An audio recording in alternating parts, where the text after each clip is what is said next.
Knee pain, back pain, shoulder pain, ఎటువంటి మొండి నొప్పులనైనా తగ్గించే clinic Indo British advanced pain clinic.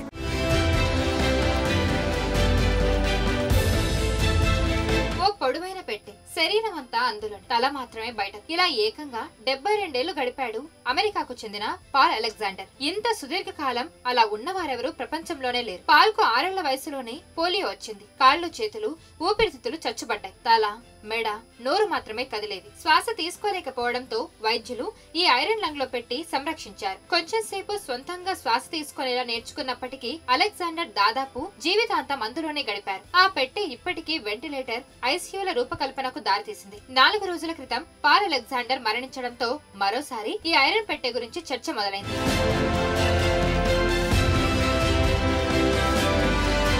Iron lung లో ప్రధానమైంది గాలి చొరబడని భారీ లోహ సిలిండర్. సుమారు 295 కిలోల బరువుండే దీనికి తోలుతిత్తులు అనుసంధానమై ఉంది. సిలిండర్ లో పోలియో బాధితులను పడుకోబెడతారు. మెడ నుంచి కింద వరకు శరీరం మొత్తం లోపలే ఉంటుంది. పంపు సహాయంతో కదిలే తిత్తులు నిరంతరం పెట్టె లోపలకు, బయటకు గాలి వచ్చేలా చేస్తాయి. ఈ సమయంలో సిలిండర్ లో తలెత్తే పీడన ప్రభావంతో ఊపిరితిత్తుల్లోకి గాలి చొచ్చుకెళ్తుంది. శ్వాస తీసుకోవడానికి వీలవుతుంది. ఐరన్ లంగ్ లో పెట్టిన వారిలో కొందరు కొద్ది వారాలు, నెలలకి కోలుకునేవారు. ఛాతీ బలం పుంజుకున్నాక, సొంతంగా శ్వాస తీసుకోవడం నేర్చుకున్నాక వారిని బయటకు తీసేసేవారు. కానీ పాల్ అలెగ్జాండర్ ఛాతీ కండరాలు శాశ్వతంగా చచ్చుబడ్డాయి. దీంతో ఆయన సుదీర్ఘకాలం ఐరన్ పెట్టెలోనే ఉండిపోయారు.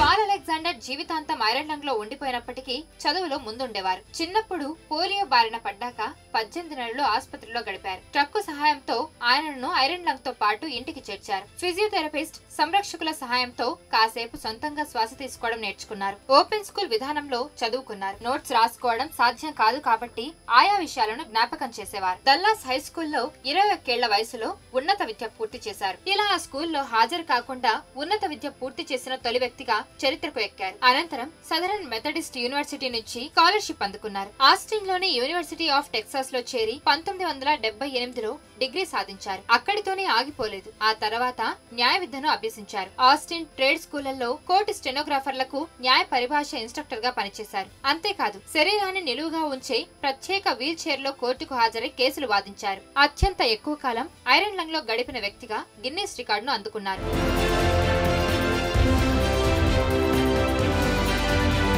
మరిన్ని వీడియోస్ కోసం ఛానల్ ని సబ్స్క్రైబ్ చేయండి. లేటెస్ట్ అప్డేట్స్ కోసం వాట్సాప్ ఛానల్ ని ఫాలో చేయండి.